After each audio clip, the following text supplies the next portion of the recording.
have converged here to do coverage of this. KMTV, SEM TV, Liberia Public Radio Online, Liberia News Agency, and the official television stations that come. Would like to say welcome to all of you. Welcome to the show. Commissioner Nagbe, I'd like to say good morning. It's good to join us. Thank you for joining us. Welcome to the show. Long time. Welcome. Thanks a lot, and thanks for the opportunity.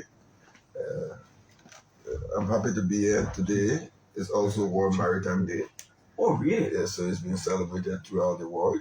And all of our folks in the sector, I want to wish them a happy World Maritime Day. And we just put out a press release articulating our history, our objectives, and all of the future tidings of the Liberia Maritime Program. Okay. Any appropriate program today?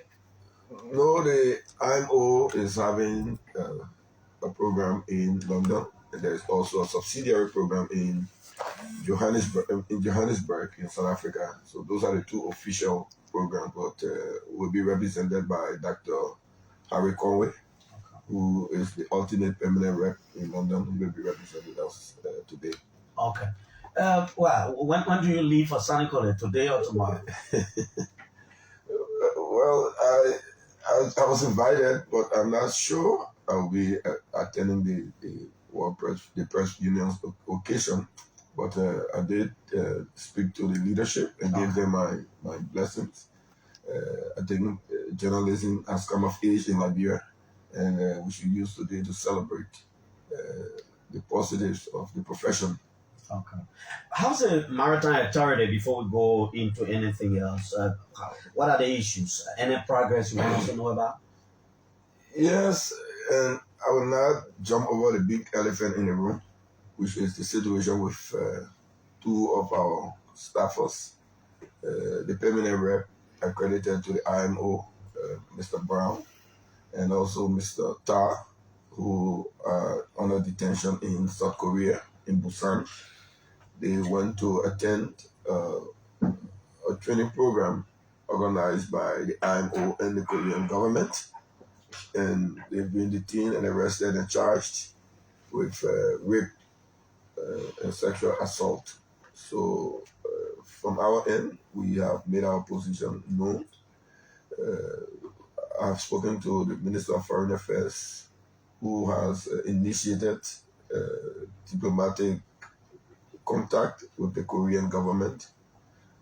We dispatched one foreign ministry official who is currently now just arrived in Busan, the first secretary of our embassy in Tokyo. Okay. I also spoke to Ambassador Blamo Nelson, who has supervision over Korea.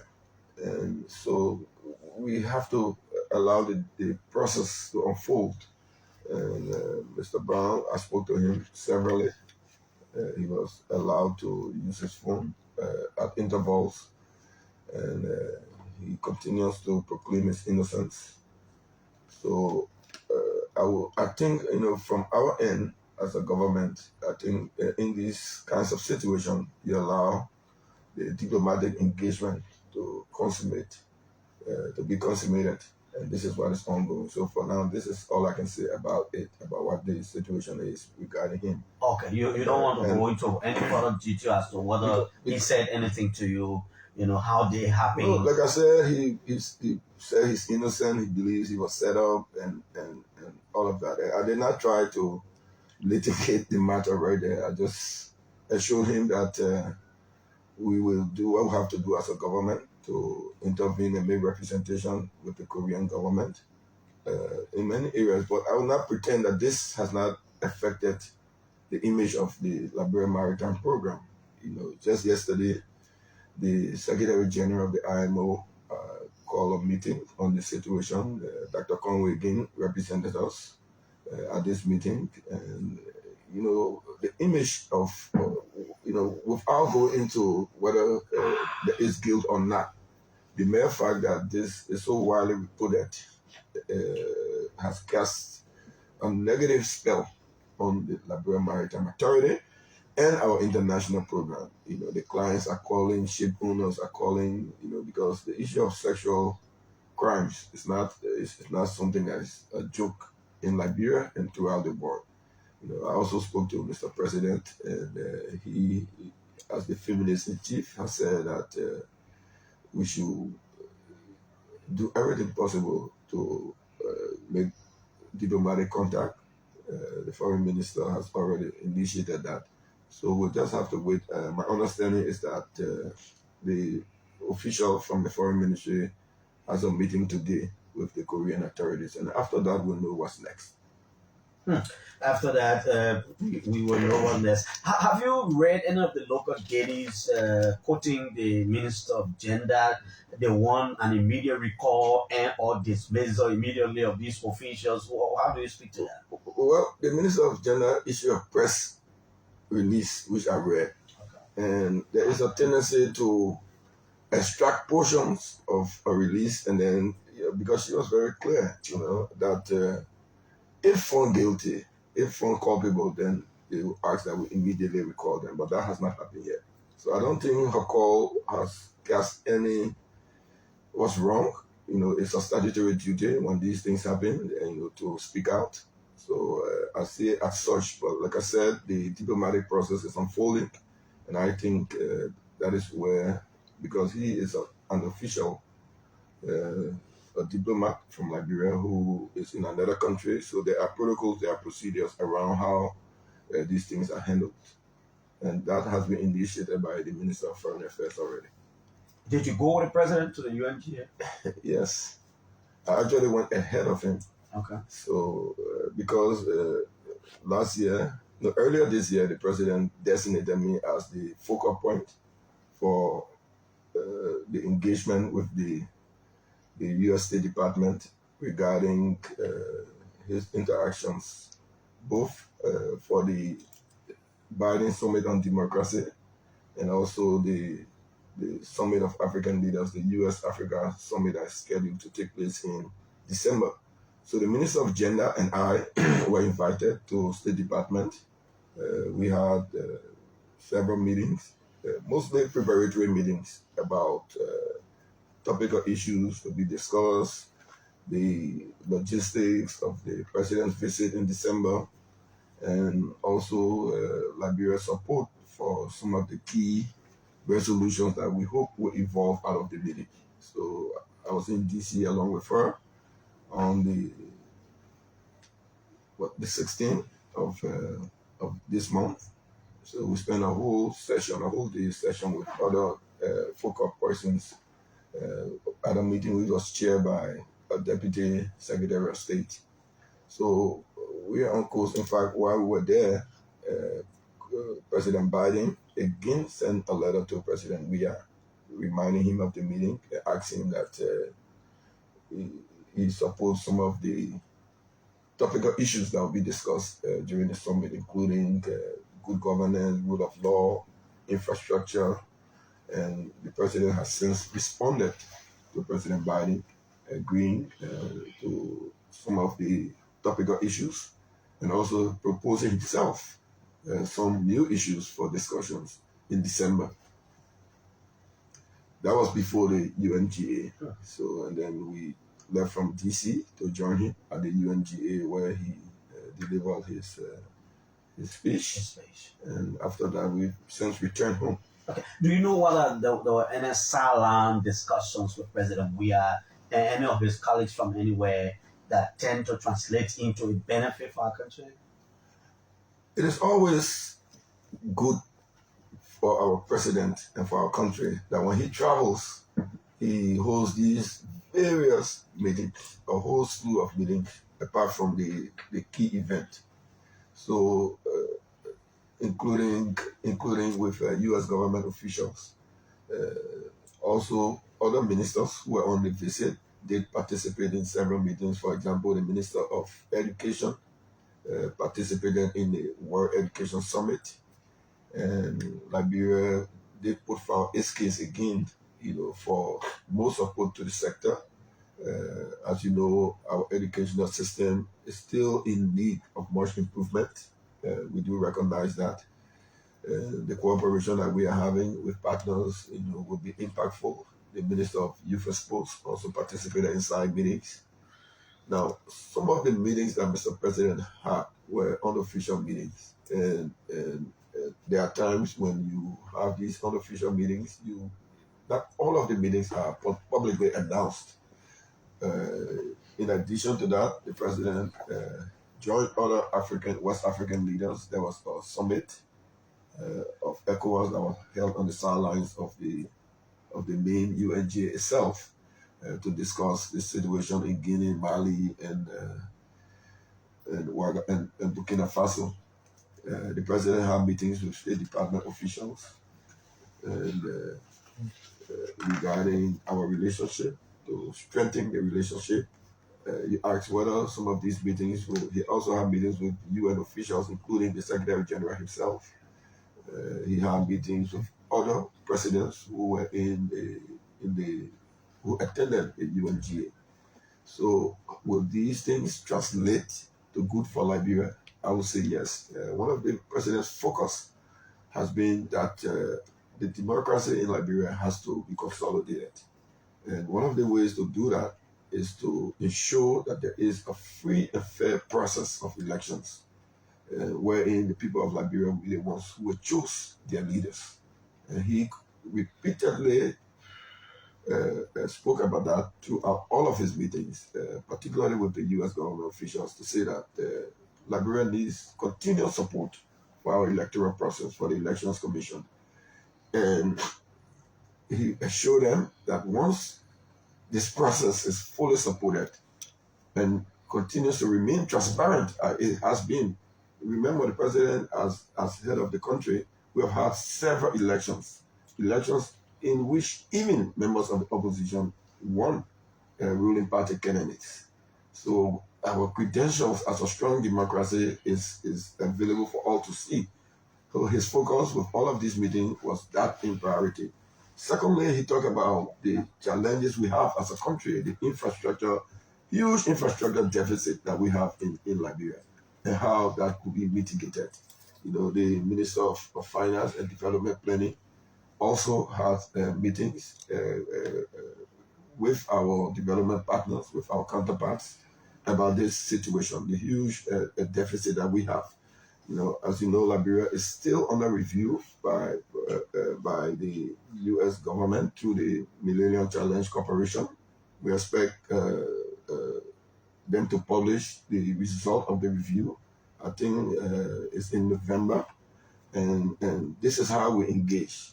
The Minister of Commerce, has also had meetings regarding how Liberia could utilize, along with the Minister of Agriculture, utilize we were reminded by the U.S. government that, look, Liberia has to do a little bit more to benefit, because we have a special arrangement with the U.S. government, like a few other African countries, under the AGOA regime, the Opportunity for Growth in Africa regime, where Liberian products meeting certain benchmark can gain access to U.S. markets. So it was a comprehensive visit, okay. and so the benefits is that we managed to re-engage with our partners, including the main host of the event, the UN, and also the U.S. government, where the UN is situated, and then all of the side meetings are all geared towards consummating the positives for Liberia. Okay, still at the UNGA, every time the president goes to the UNGA, Liberians, are watching and waiting. When is the president supposed to speak? When the president was speaking, everybody wants to see that, and when he speaks, his supporters are cheering up, people are clapping. Some Liberians think this time the president, was more up to the task in terms of the way he mounted the podium. He was excited. The way he did what he did. Some of them, but some of them also think that one thing they thought the president would have commented on was the issue of the sanction of the former government officials and what his government is doing to fight corruption. They thought he would have seized that moment, because it was a global stage. Now, for example, yesterday I hosted Abdullah Kiatama. I wanted to listen to how you have to say about that. I think the president did not speak to the issue. I think it was a mistake. I think you used the word graft, that and corruption. So you cannot romanticize that kind of reality. So that is the issue of the president focusing on aspirational goal, commitment versus impact. He's expressing his commitment. We want to know, what have you done? You're not elected to just commit to something, you're elected to solve a problem. So tell me, to what extent have you solved that problem? To what have you said? Have you strengthened the anti-graft institution? To what extent have you taken that kind of actions required to stem this tide of corruption that depriving ordinary people who live barely on minimum wages, who are basically living in deprivation, in hunger? So what have you done to change that condition? And how is corruption undermining your work? And what action have you taken specifically? So I think he did not frame that issue pretty well. That's my concern. I thought the president should have been robust. The president should have been clear. Should have been bold. I think he would have said the loudest and clearest message in the room. But this guy just had a sanction. But it appears to me like someone said this sanction should have jolted him into action. What do you say to that? Well, firstly, Mr. Katama, even in his first few words, contradicted himself. He said the president did not speak about the issue. He only spoke about graft. What is graft? Graft is corruption and misuse of public. He thought that was romantic. I usually hesitate from using some of these modifiers because they are subjective. But the president spoke about the progress in our country. When you, as a leader, are given 15 minutes to address all of the issues, both global and national, you have to utilize each and every second properly, which he did. He articulated our international positions, like on the situation with Ukraine. He spoke about the global food crisis and how it is impacting the world. He spoke about democracy. He spoke about graft. He spoke about development. He spoke about the improvement that his leadership has brought to the country.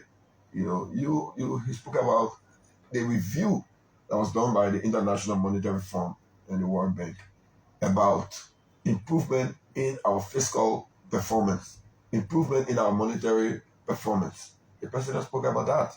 He spoke about, so if you're saying how did his leadership impact the country, then you have to go back to what he said, how he encapsulated all of these things under the review that was done by the world body responsible for this, which is the World Bank, IMF. And they said that Liberia, in spite of the drawback of COVID, in spite of the global economic downturn, Liberia is growing and will continue to grow. Our economy is projected to grow.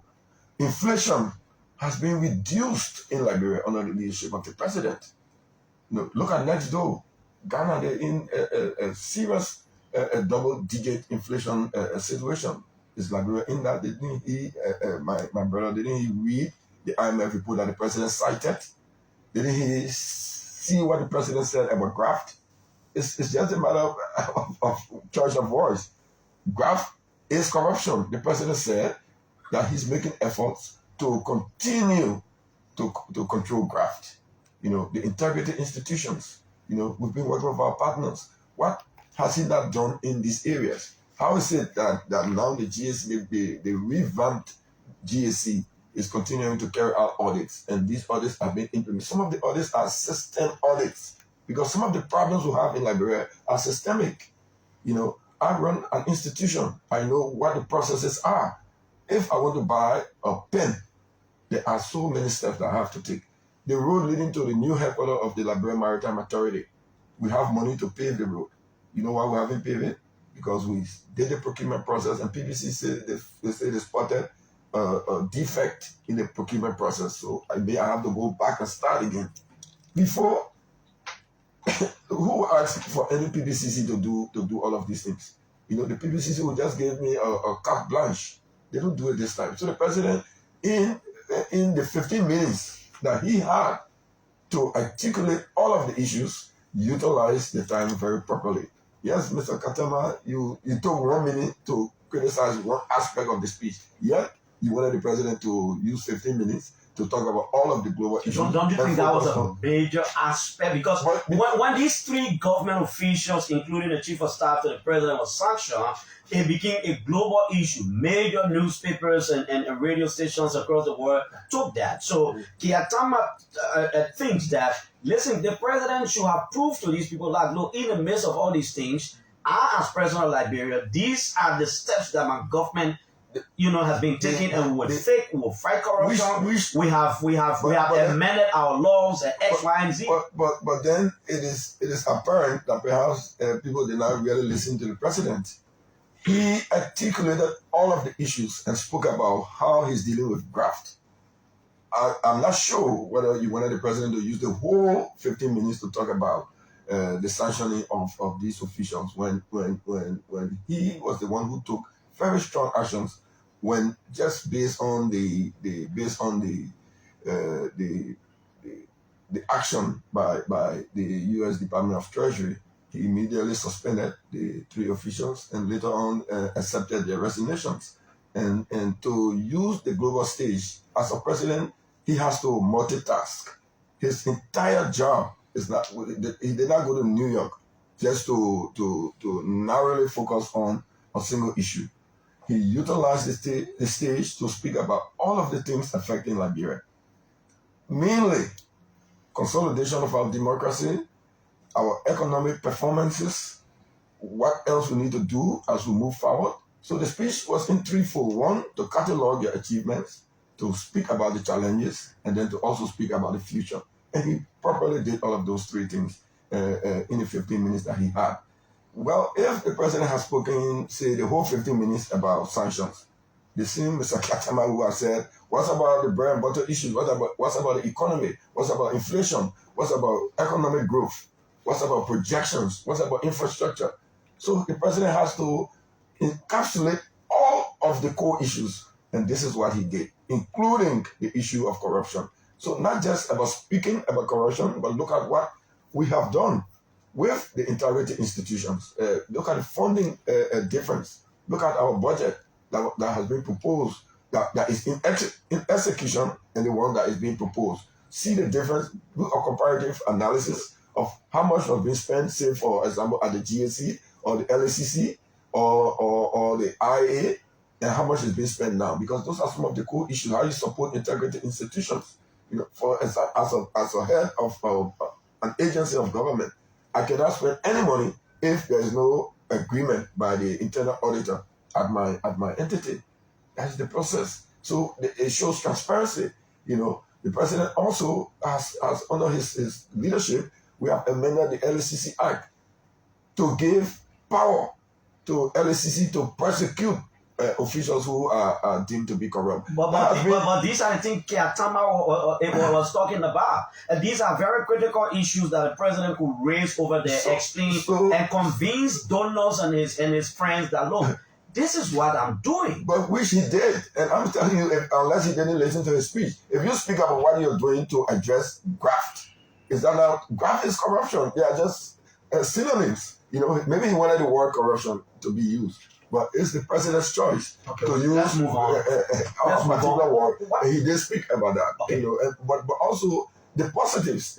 Why is it that nobody, some of these critics, why is it that they are not focused on the fact that the president has managed to bring down inflation, even in the wake of all of the global economic problems? He has managed to do that. And does it have an effect on the lives of the ordinary people? Yes, because inflation reduces your power to spend. The higher the inflation in a country, the lower the spending power of a particular individual is. So does it have an impact on the common Liberian? Yes, it does. Look at what he's done at the central bank. The revision of our monetary policy that was recognized by the IMF. Look at what's happening at the central bank. Before, we all knew, when he came in newly, what was happening in the banking sector. The banking sector was crumbling until the president came and took two major actions. He reconstituted the bank, brought in a new governor, and then he allowed the central bank's independence to subsist. As a result, the government of Liberia no more borrows from the central bank. and therefore undermine our reserve position. I know. The IMF also spoke we are about the very reserve position of the government. Our reserve position has improved in a way that it was cited by the IMF that yes, Liberia now has a strong reserve position. We're coming home. That was not the case before. We'll talk about so all of this is leadership. We'll come home. We're coming home. We'll talk more of the issues. We'll talk about the rights and other things.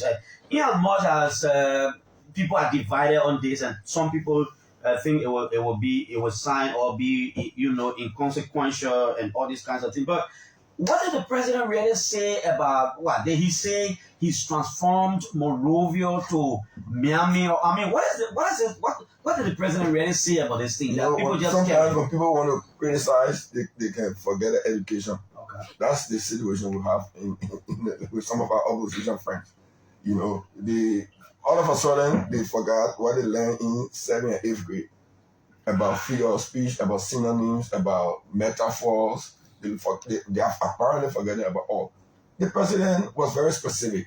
He was speaking about the community roads and how before him, for example, Doe community, muddy roads, students would walk in the water to go to school. It's on tape.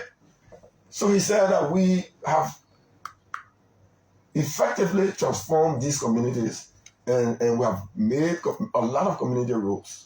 So that Monrovia is Miami. So if I say, is that not a figurative utilization of what he was saying? He did not say all of Monrovia is like all of Miami. Yes, but there are parts of Monrovia that he impacted that are now like parts of Miami. He was specific about the roads, the community roads. So if you want to say Monrovia is Miami, well, that's an aspiration. But have we now forgetting our 8th grade lessons?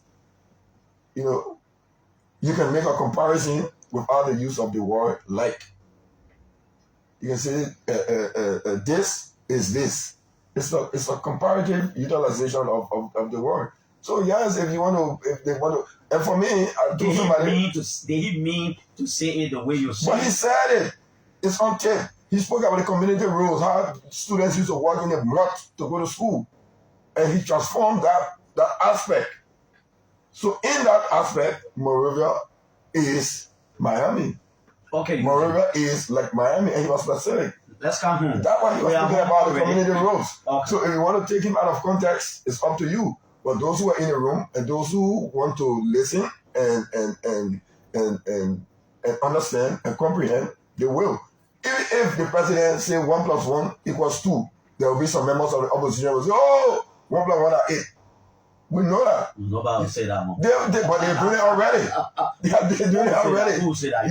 So okay, let's come home. They're doing it already. Thank God you are home along with the president. The president is back home, and upon arrival at the Rabbits International. In fact, you were away, all of you, when this whole issue about rice. We're not finding rice. People sleeping queues to get a commodity. The president comes back to the country, and he's engaged by the journalists, and he made a situation to look like, in fact, the people gave me the assurance that we would have had rice in the country up till next year. So what you're hearing, I'm not going to hear from they say and you say, I say. And then he goes further and say, but where there is smoke, there is fire. So, people started getting confused right there. But you're close to the president. What is the rest situation in the country? What do you know? I was just reading a newspaper on my way here that was quoting the importers that said we have stock to take us to December. I spoke to the Minister of Commerce yesterday. She was in the field. You realize that you'll be surprised that based on her own data and the reality on the ground, that the importers did supply and are supplying the retailers. You don't import rice and yourself go and sell it. They are. For example, Fuani has about at least 300 retailers that they supply. They supply all of them. Now, we don't grow rice in Liberia. When there is the prospect of scarcity, what happens automatically is that people go into panic buying. Some people hoard the rice. And that is what was happening. And yesterday, when the commerce minister went on the field and managed to unlock that gridlock, we see that the situation has eased to an extent. And then I should say also, there are stock coming in. I look at the manifest. I think by the first week of October, there's a huge stock consignment coming in from one of the importers. Yes, so the rice that will have on the ground will so those who are holding it, they're going to lose, because in the end, the fact that retailers, and she has made the retailers to put rice in the market again now. So it didn't vanish. People are holding it back, And why is this happening? We have to, to recognize the government is subsidizing the rice so that the price is kept at an affordable rate. We're subsidizing with millions of dollars. It is because of the recognition by the president that there is a need for Liberia to afford the staple. And that is the solution. So of subsidy, we're subsidizing, but it doesn't mean we're going to buy the rice for the importers. Subsidy means to help to buttress, not to do it for you. So yes, there is an issue. Some of the importers are saying that they need more of the subsidy, but in fact, the entire subsidy situation is under review. Whether the government should continue to subsidize rice or whether we should allow a marginal increase so that there is more availability.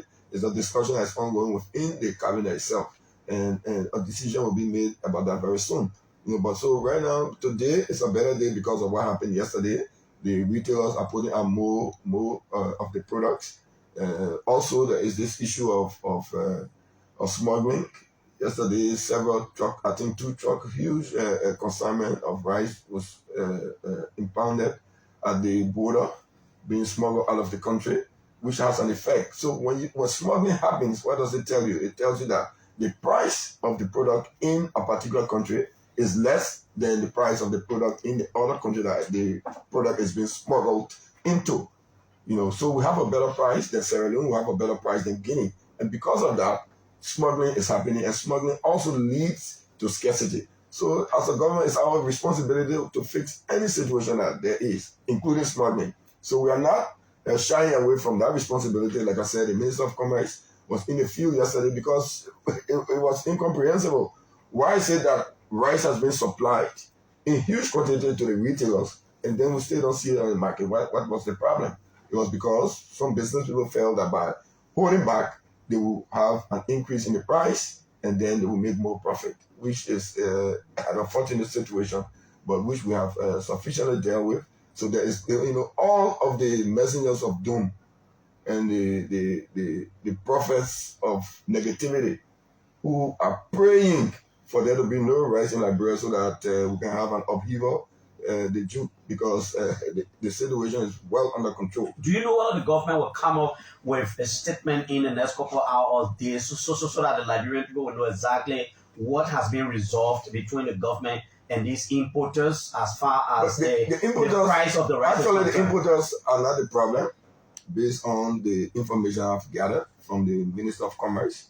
They have been, the available stocks, they have been supplying the retailers. So some of the retailers were holding back what they were supplying, but the Minister of Commerce managed to unlock that. So we'll see things better in the days to come. The price will keep going down. And then when the next series of consignments come in, there are, I think, like about 5 different consignments, huge consignments coming in early October. That will be addressed. So I was saying those who are praying for rice shortage, they got to go back and start praying again because their prayer didn't work. You think people praying for rice shortage? Yes, people in the opposition. Is it not a reality, Eugene? But it's not. But if you create an artificial shortage, then that's a problem. And if you wish for the artificial shortage to subsist, then that is a problem. But so you then can't praying for that. to the opposition. But Is it not true that people? Can come in your studio and be talking about Is it not true that people slept in the queue just to get the rice? Because I'm admitting that there was a problem of supply, of distribution. So how is that opposition? That has been unlocked. I said they're praying for it to subsist, and they're wishing for it, for negativity, for bad things to happen to Liberia. That's what they do always. So we're not surprised. I'm saying they have to go back to pray again because the first prayer didn't work, and the right situation is being handled properly. So Liberians can. And I'm saying this so that people who are holding Don't hold because you hold, you lose. You know, by the time more shipment comes in and the market is flooded, what will you do? I mean, so don't hold the rights. Put it out. Somebody think the process has not started. You started complaining. Complaining about what? Somebody say you're crying already. About the opposition and probably their strategists ahead of you. But is that crying? You know, I will give a football analogy. Go ahead. You know, we can choose the team for the opposition. You know, like I and Barry going to play. We can choose the team. We focus on our team and on our preparation. We go for training. We go jogging. We do tactical drills. We do drill for fitness. And this is what we're doing as a government. So we're waiting for them to send it. For him, the ball has been sent out already. They started the campaign soon, and we're ready and prepared for the politics. And this is what we want them to focus on. In the end, it is the people of Liberia who will choose whomever will be the president, who will be senators, who will be representatives. You know, so to go to Washington D.C. and put up and send circulars around to congressional offices and say that Liberia is about to explode into war, that's negative. That's negative because bad news travels faster than good news. So instead of talking about the growth in the economy, the projected growth also that's coming in the next fiscal period that the IMF and the World Bank have spoken about, instead of talking about those things, they say Liberia will explode. You expect them to do your job, government job? No. I expect them to be patriotic, nationalistic citizens of Liberia, to love Liberia. But their context of they have an obligation too. But if you go, for example, look at this video that I put up. But their context of patriotism is to keep your feet to the fire. Yes, but keep my feet to the fire, but do not try to burn the country. Do not try to do that. Who did the video? The communist people. They are behind it. Where are the facts? Eugene, where are the facts? They are behind it. Anybody can say that Eugene did this. For example, but you have a fact and you won't listen, wait for the fact. Why are the facts? For example, there's a fellow called Michael Rubin, who had meetings with Cummings and Allen White. And as a result of that meeting, they didn't see what he wrote and signed. Who now? Michael Rubin, who works for Mr. Cummings. If I hire you and pay you hundreds of thousands of dollars, and you write something and sign it, then who? He wrote, and for me, this is not, I had to react to him. First thing he said, the president was arrested and detained at the airport in New York. A blatant lie. Did he really say arrested?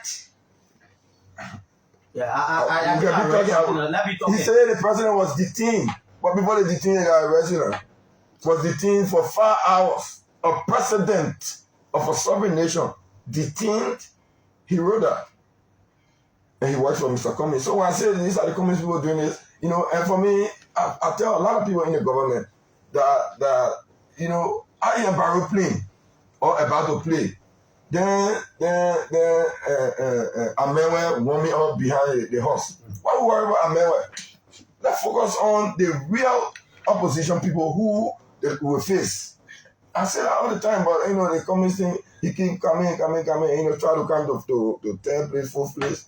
You know, election have records. He had about 7%. He did. Do you know that the ANC did an opinion poll in Liberia a couple of months ago, and they refused to publish it? You know why it showed them? Yes, it's new. Because 6%. The own opinion poll. How you gonna do that? But that's my job to know. You ask me, say, are you prepared for the elections? You have an opponent. The ball has been centered. So we want to know who playing number 7, who playing number 4. You using whether so much he got energy. The government is using so much energy. But the other people, the IE people, they don't want to, they just sit in there, so they Amenwe come and play, they bring Amenwe even all that, then we play. We can choose our opponent. So yes, Cummings is active, he's spending money on negativity a whole lot. He's spending money to tarnish the image of the country. We have to deal with that. We have to deal with what we are faced with. So were we the ones who asked him to write that the president was detained? Were we the ones who asked him to send? John argues that Michael Rubin is a blogger. I mean, he doesn't work for Cummings. He works for Cummings. We have evidence of that. He works for Cummings. I want for Mr. Cummings to deny how many persons he hired. He hired a firm that Allen White works for. He's trying to hide the hand, but we can see. So if you send letters to congressional staffers and say Liberia is about to explode, you think as a government we should not say something about that? Okay. Is the country about to explode? Let me listen to George Wilson for 3 minutes. George, 3 minutes. Go ahead. But he got to run it. He decided to call in the show. Yeah. Go ahead. That's why I see you calling. That's why I pick it. My man, it's 3 minutes go away. On the first place, it is shameful that UG and the government will blame the opposition for their ineptitude and incompetence every time. The situation of rights in the country is not caused by government. It's not caused by government. It's not caused by opposition rather. We are not in charge of governance of the country. Eugene and the commerce ministry ought to have done their work. You cannot suffer the Liberian people. They can hardly find the money to send their children to school to feed themselves. Then on top of it, you are playing politics with their stomach. Does Robin work for Cummins? Does Robin work for Cummins? I will come to it, and you have to give me chance. First, we have to dispel all of the it's important. On the second one, UG is a shameful lie that an official. My man, because me, I'll cause you back, so you must take time with the words you're using. Listen up. Hello, listen up. Let's have mutual respect for each other. Then we can have a conversation. No, hold on, George. Let's have this mutual respect for each other. Not using these words that will bring anger. Please, let's go ahead. I call you because I see you sending text back and forth. I ask you a question. Do you know why Robin works for Alexander Cummins? Okay, give me just the answer now. Okay. First of all, no, it does not. And to say someone lie is not an insult. It is a lie. No, you are going there. I want to check you. Rubin works for the American Enterprise Institute. It is a conservative think tank of the United States of America. I don't know where Eugene is coming from. You asked him to give the proof. Has he given the proof? But the part of the matter here is they sidestep these issues. They sidestep their failures and incompetence to blame it on the opposition. If UG, for example, feels that Mr. Cummins can dictate to the American government on who to sanction, that Mr. Cummins can dictate to every think tank in America on what to say, then what the hell you can give in the presidency? Okay, thank you, George. You are moving to a level that every time, and this is the problem I always have with people all the time. When we talk to each other in the manner that is respectful. Because the man emotionally bitter. The conversation. And the reality he said the man doesn't work for Cummins. No, he does. I think that's a myth. He does. And for us also, in addition to the fact that he is associated with the AEP, we are not going to allow this to go. He defamed our president, he attacked the president, he lied on the US government. The US government, so we're forcing to apologize. The same way the fake video man apologized. How you do it? Well, we got ways to do it. We write the bosses, and we have already raised the issue that this man is affiliated with your organization and he lied. He's stirring up trouble. You see, the fake video man, just a good Liberian citizen managed to get him to come and who is the fake video man? Who was that person? He said he was deceived to do the fake video. That's the next step. So an ordinary Liberian brought him out. But we are also dealing with Rubin because these things have consequences. You cannot come and say the country is about to explode and then we just allow it to slide because we have a history of violence in this country. Now, Mr. Whistler, I don't want to go back and forth with him. He's talking about all of these things. If I want people who have not served in government before, we have your history, we have your record. We can scrutinize you. You work in the government in several positions. Did you perform well? And you say the commerce minister has failed. You two work in the government. So look at my record. There is a record, and there is a record for him. There is a record for me. So if you come on radio and start to use do you miss Mika? No. Do you miss your position as the Minister of Information? No. Right now, I told the president 2 days ago, I said, if you appoint me as the head of fire service, and I think I can perform there, I'll go and perform without any support. I've served in many positions because I carry one maxim with me, is to manage people. There are a lot of competent people in ministries and agencies. So if you appoint me to at the Maritime Authority, I have a strong team. And it is the team that makes the boss to perform well. It's how you manage people. Because on many occasions you will talk and you will defend the government more than the Minister of Information does. No. I mean, that's my opinion. As a politician, I have a right to come on radio and speak about issues in the country, and this is what I'm doing. I don't have to be Minister of Information to give my view. The minister should be talking Minister to us. who he called just like, is he the spokesman for Cummings? No, but he called to talk. So right now we have, which is good. Yesterday somebody said, the Secretary General of the UP, he said we should bow our head in shame. I said no, we should celebrate, because the government of Liberia, if Liberia was a dictatorship or an autocratic regime, as some of them are going around telling people in the sub-region, and I know we have information also that Mr. Cummings has been going to some West African leaders to bow him off the president, and the information have come back to us. So we don't mind, play your politics. You can even bow him off the president. They have called the president man, cause the power. All that one don't it doesn't really matter. But don't say the country is going to go into destruction. It's democracy. You have a right to disagree with the president. You have a right to insult him. The president play with his dog, you curse him. He didn't play with his dog, you curse.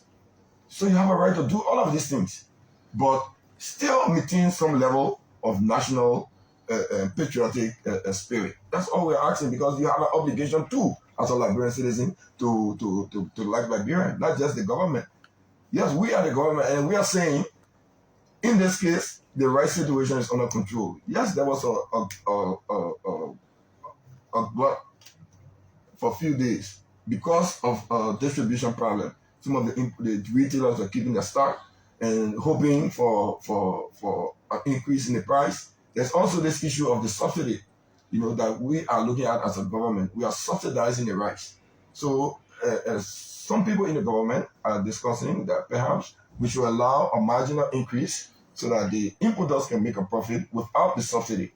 And then we can use the money that we are spending on subsidy for other social projects. So it's an ongoing discussions. We are bringing our partners in, because they at times give us budget support. So sometimes we consult with them.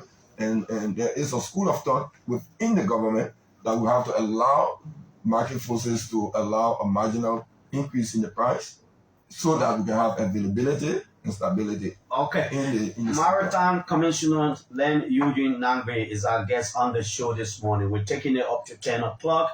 We are opening the telephone lines. Our numbers are on WhatsApp. And then I diverted about Punch FM. Because I was the Minister of Information. Okay, yeah, that's okay. Yeah, that's okay. Yeah, yes. Yeah. So the court has ruled in favor of Punch FM. I think it's also in favor of the government. The court ruled in favor of the government. Because it shows that rule of law is making a mark in our country, where a private citizen can challenge an action by the government and get redress. Is that not something to celebrate in our democracy? So why should we bow our head in shame? We had a view, and that there were a lot of procedural issues regarding how Punch FM carry out its operation. And Punch FM had another view. That's democracy. And now the court has ruled, and I think the Minister of Information is reviewing the ruling so that he can act accordingly to the ruling. That's something to celebrate. It shows that the minister will need to review again all the people opening their radio station. No, but then people need to read what the Supreme Court said. I think they said they were not giving due process, and yes, they could also agree that it's MICA's statutory responsibility to regulate the sector. So they said we violated Punch FM's right. That's what the court said, and did not give them due process. What does it mean? Does it mean we will not give them the due process, or he just jump and use any frequency and start broadcasting? Because there are still procedural issues about. But the procedural issues he took to the court. No, he took to the court the violation of his rights. You're sounding like the station. But I'm not more the Minister of Information. The station cannot open at the moment because there are still other issues.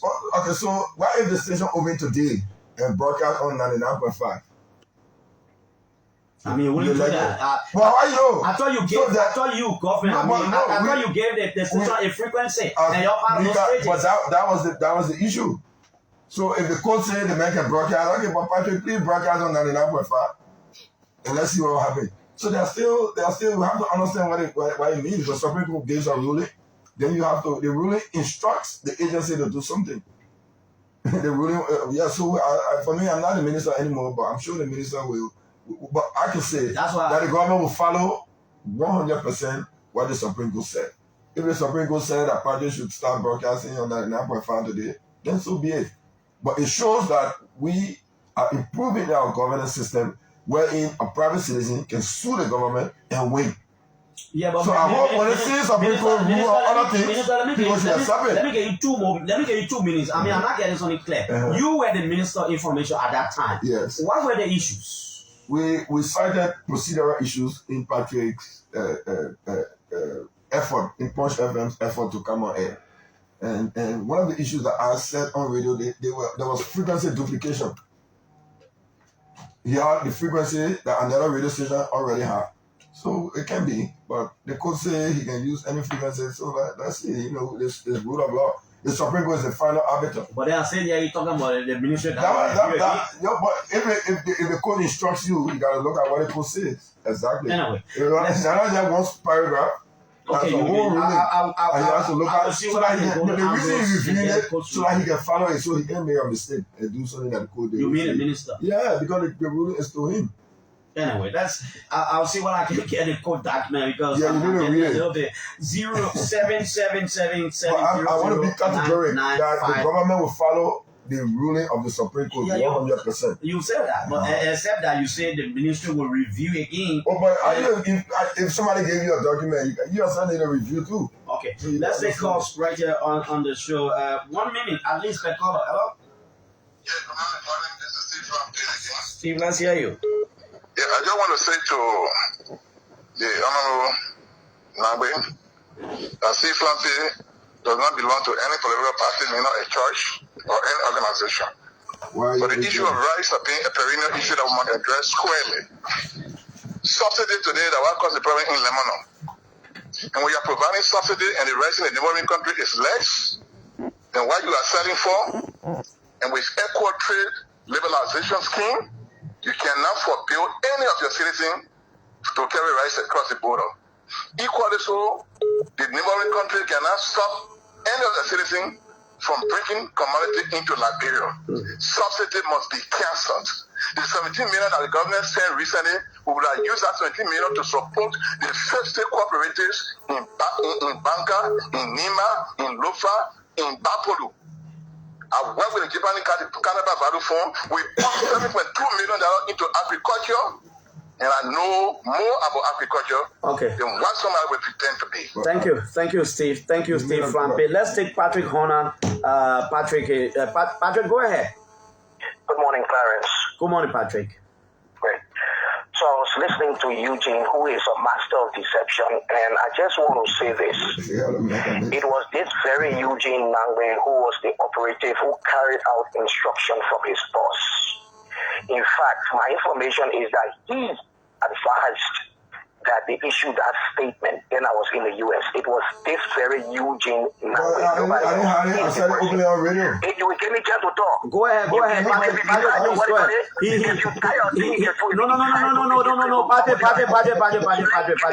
Yeah, but he didn't have it. He said he was the one. Okay, very well. Very well. So he's an agent of deception. Yes. It was Eugene Nagbe who signed a letter. His signature is available.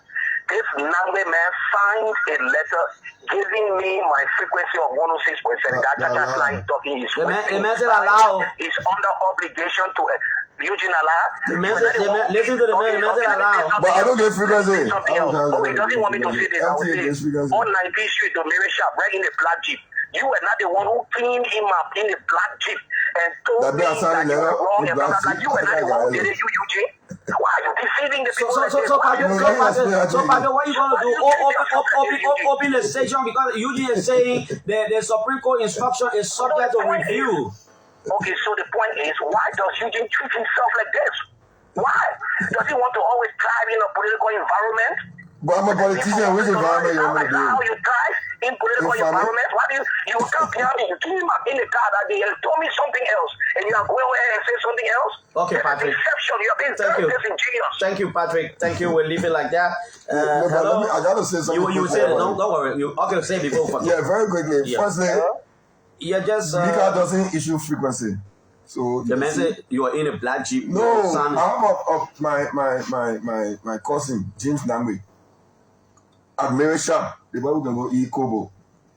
He called me and said, "I want you and Patrick to talk." I said, "Okay." The black jeep talking about James Nagbe's vehicle. So I got in the car. After we had stopped the station from functioning, I interacted with people, and he came in the car and said, "Why are you people stopping my station from functioning? Why are you doing this? Why are you doing that?" And he and I had a conversation. You say you told him sorry, and all. He said I'm sorry. I told him sorry. We wronged you. But then why he made me say the sorry publicly? But so that only he had in the car. So I hate for it. Hello. I didn't have a conversation with him in my cousin's vehicle. It's true.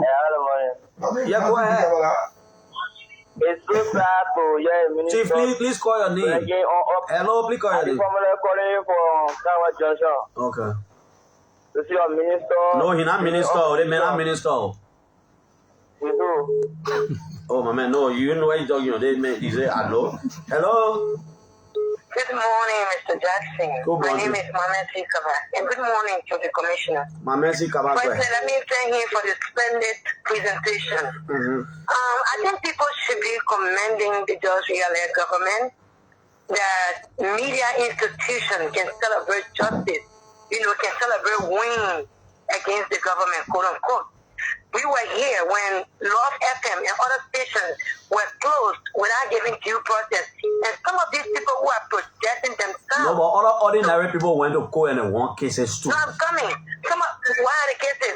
When Love FM was closed down. No, I'm not saying necessarily radio station. So I am giving radio station scenario. When other people who are protecting themselves to be victims today, advocates of justice, were here but could not say anything. And Clarence, I would have loved if the spokesperson of Mr. Kumi, in person of Mr. Just Wonder, was on the radio. I would have loved to ask him if Scott Rubin is not working for Mr. Kumi. Mr. Kumi, the record shows that he hasn't come second in any election in Liberia. If we are looking for someone who has come close to the ruling party, even though distant close, there should be Ambassador Boakai. Okay, let's take another call, but let's know that the government is not doing anybody a favor when the court rules. I mean, the rule of law takes its course. It's necessarily not a favor by the government. Let's get that clear. Let's take this call here. Sorry, brother, I have to do it like this. I'm sorry. Let's hear you. Hello. Good morning, Clarence. Good morning. This is Chris Ben. Good morning to the very good communicator, Eugene Nagbe. Thank you. You're doing excellent work this morning. I just wanted to make this point. The government has done so well in trying to stabilize the price of rice and the effort to make it available for our people. We are all political actors, and Mr. Weah's second term is paramount. We should not entertain any conversation about taking away subsidy from rice.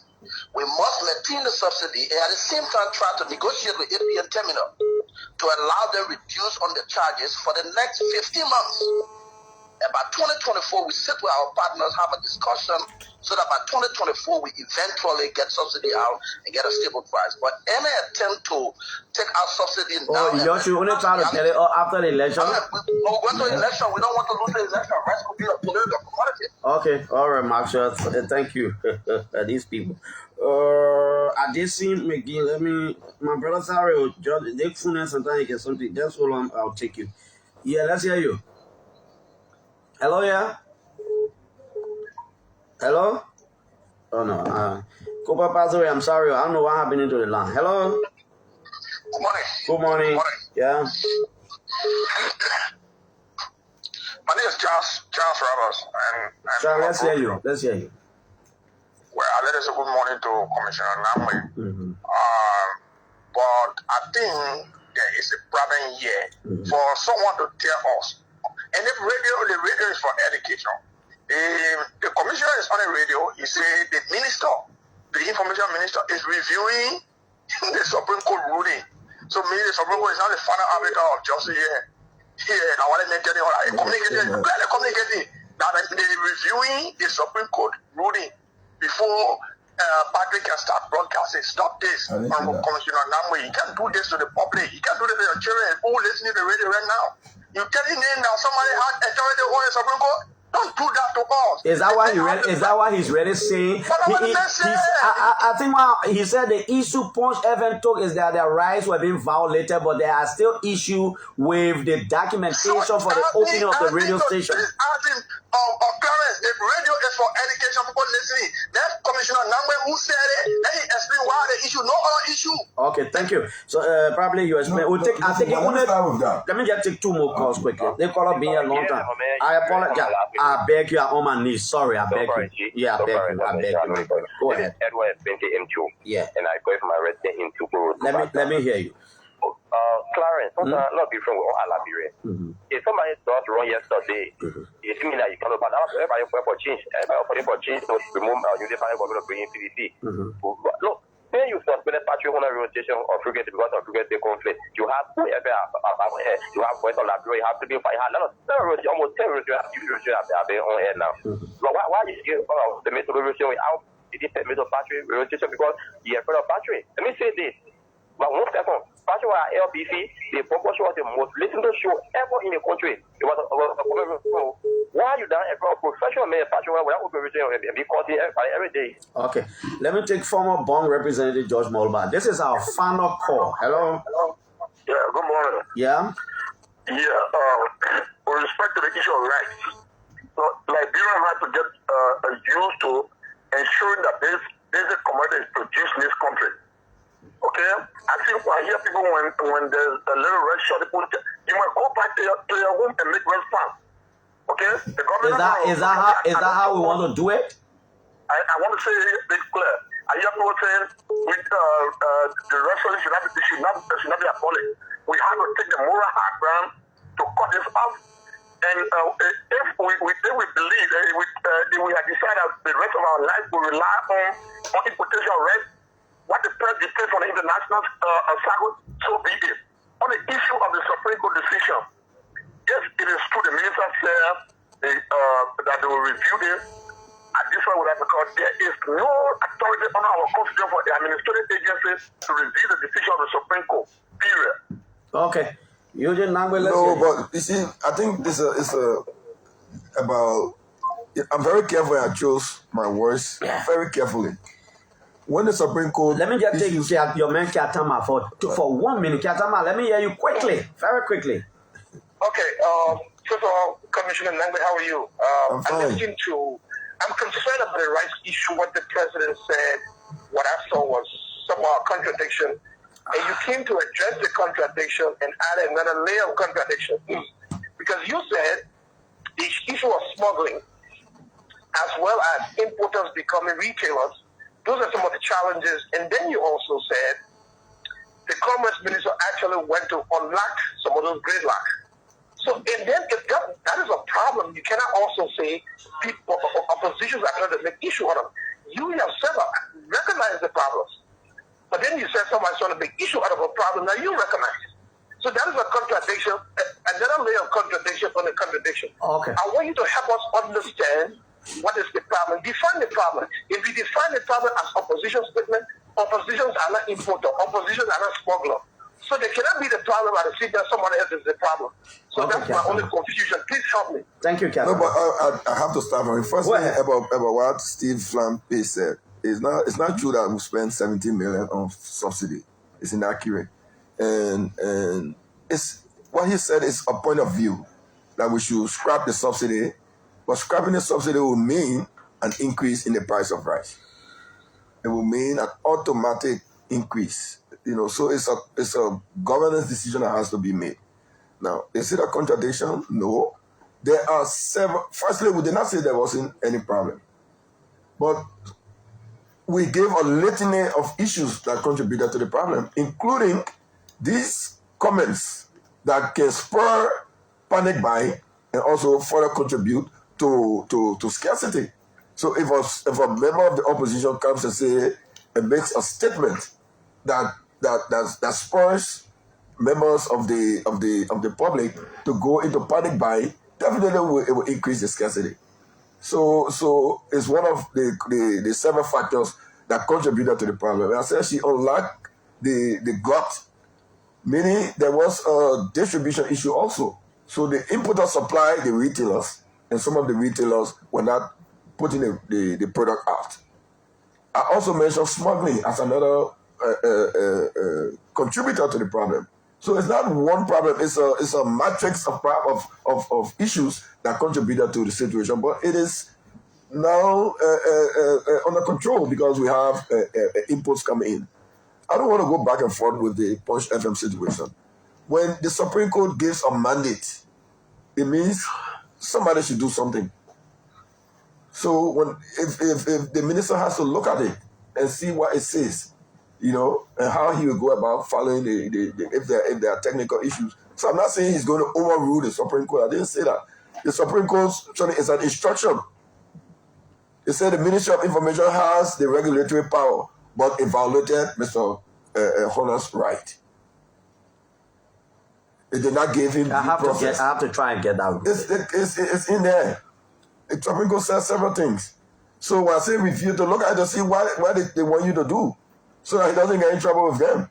Okay. I'm not saying he's going to overturn the ruling. He cannot. Thanks for coming. But finally, tomorrow you're not chance to go to San Nicolas. Tomorrow is the PUL anniversary celebration. You never know. When is the president releasing the one Larry Broplet committee report about brutality against journalists? When? I think it hasn't been released. It hasn't. Almost 2 years now. Okay, but I think you're right. We need to release it, so I'll remind him. Okay. Thank you. Thank you so much, Maritime Commissioner Len Eugene Nagbe was our guest this morning on the OK Morning Rush. Thanks to all of you. Like I said, early next week, an official from the U.S. Embassy will be my guest here. We'll talk about the global Magnitsky